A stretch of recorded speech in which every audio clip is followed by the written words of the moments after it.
7-year-old Amara lived in a modest, sun-warmed apartment nestled in a bustling Lagos neighborhood.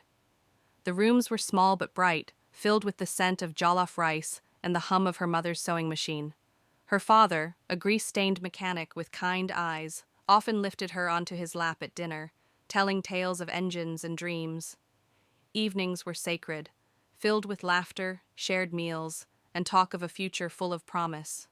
But one night, as a sudden storm rolled through the city, everything shattered.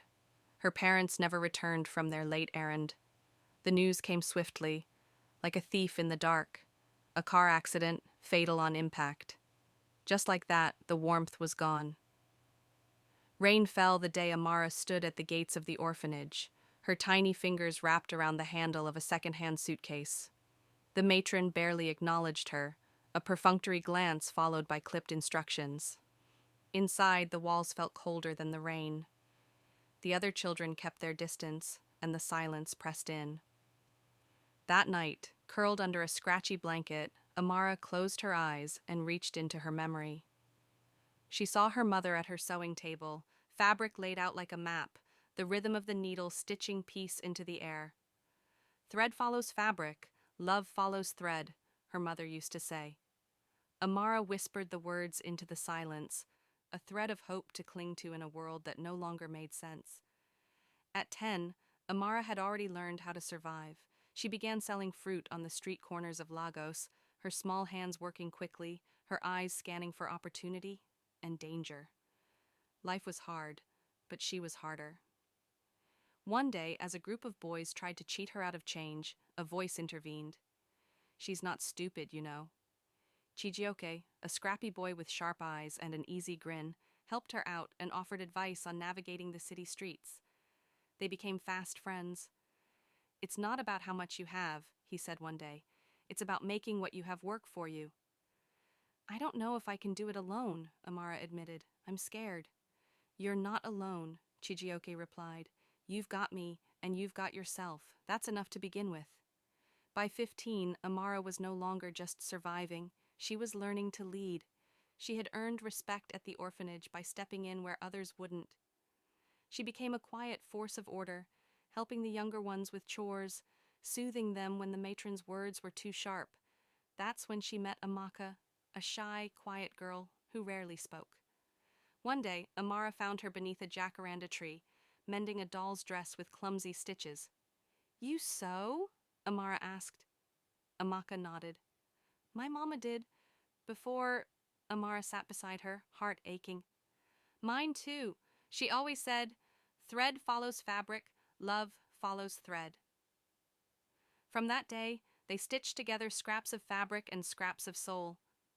Amaka looked up to Amara, and Amara, for the first time in a long while, saw a future in someone else's eyes. But one stormy night, after a fight with the matron about Amara's growing independence, she packed her few belongings and walked away. She didn't know where she was going, but she knew she couldn't stay. At 18, Amara rented a tiny room in the heart of Lagos.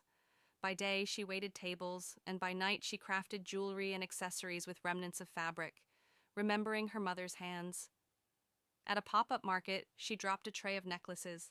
A man helped her pick them up. "You made these?" he asked. "Yes." He smiled and handed her a card. "I'm Tunde. If you ever need help with branding, look me up."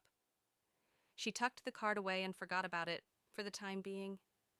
Later that month, Amara met Olumide, a polished businessman who noticed her hustle and determination. He was charming, well-connected, and seemed genuinely interested in her dream to become a fashion designer. "You have the drive," he told her, "but you need a strategy, a plan. People have to believe in you." "I've never had anyone believe in me before," she said quietly. "Then let me be the first." With Olumide's mentorship, Amara launched her own fashion line, starting with handmade accessories and bold Ankara designs. He introduced her to clients, taught her how to network, pitch, negotiate. Her brand slowly gained traction, but the more successful she became, the more doubt crept in. Her past whispered that she wasn't enough, that she'd fail. "Don't let fear control you," Olumide would say. "You will fail. But failure isn't the end.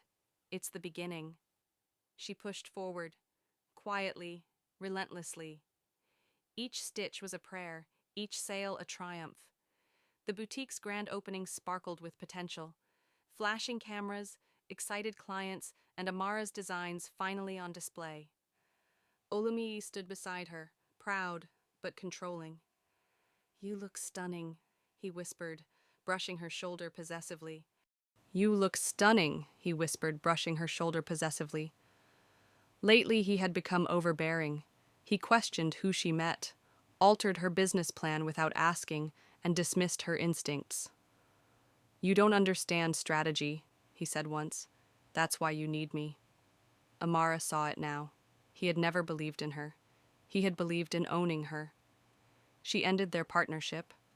The heartbreak was heavy, but her resolve was heavier. She would rise, alone, if she had to. Chapter 8. Rebuilding and Rising Above. Alone in her apartment, Amara stared at bolts of fabric that once brought her joy.